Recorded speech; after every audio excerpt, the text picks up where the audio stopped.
Back to nature.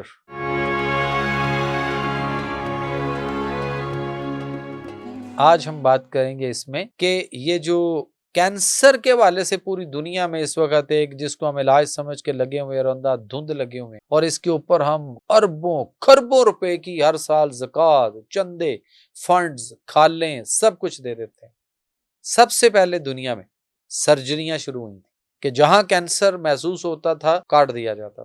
Cancer کاٹنے کے باوجود پھر آیا اور بار بار آیا. تو پھر انہوں نے اس کے لیے ریڈیو تھراپی ایجاد کی، لیکن وہ نگلیکٹ ہو گئی، بیکار، کامیاب نہیں ہوئی وہ ریسرچ.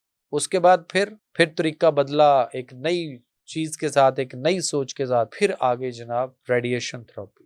اس میں بھی جب کچھ نہیں نکلا، کچھ اثر نہیں ہوا تو پھر آ گئی کیمو تھراپی. جب اس کیمو تھراپی سے کچھ نہیں نتیجہ نکلا پراپر کوئی تو پھر آ گئی امینو تھراپی. تو یہ ساری چیزیں جو ہیں یہ فطرت اور نیچر کی طرف لانے والی نہیں، بلکہ پروفیسر ڈاکٹر بیڈن بی جونز یہ کہتا ہے کہ اگر آپ کو دوسرے طریقہ علاج کسی کے اوپر ٹرسٹ نہیں ہے تو پھر اپنے مریض کو انگریزوں کی ان دوائیوں سے، ان میتھڈ سے اپنے آپ کو دور رکھیں، اپنے مریض کو دور رکھیں. آپ کا مریض آپ کے ساتھ کم تکلیفوں میں، کم اذیتوں میں آپ کے ساتھ زیادہ عرصہ زندہ رہے گا. اور اگر آپ نے بایوپسی کی، سرجری کی، کیمو، ریڈیشن، امینو تھراپی، کچھ بھی کی، کوئی تھراپی بھی کی، تو وہ کہتا ہے کہ پھر آپ کے مریض کے اندر جو مسئلہ ہے وہ اتنا تیزی سے بگڑتا ہے اور اتنا ڈسٹرب کرتا ہے کہ شاید اس مریض نے 20-25 سال بعد بھی ان اذیتوں اور تکلیفوں پہ نہیں جانا تھا جہاں پہ وہ چند ہفتوں میں، چند مہینوں میں پہنچ چکے.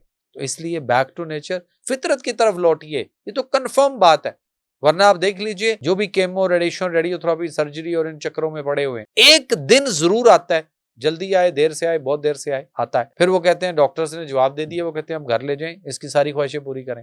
تو مجھے یہ بتائیے مریض کی پہلی اور آخری خواہش کیا ہوگی؟ یہی ہوگی کہ میں بیماری سے باہر آؤں، میں صحت مند ہو جاؤں، مجھے زندگی چاہیے. اور زندگی داؤ پہ کس نے لگائی اور اس لیول تک کس نے پہنچائی، اس پہ غور کرنا آپ کا کام ہے، میرا کام آپ کو سمجھانا ہے.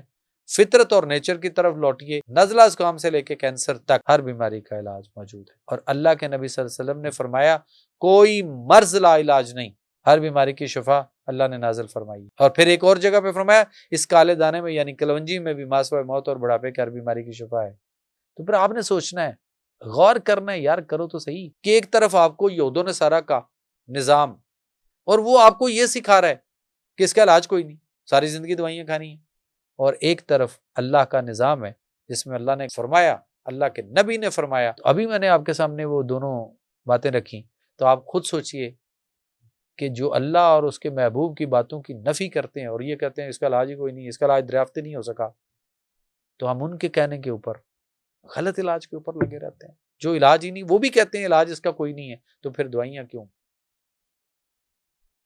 اور ساری عمر کیوں؟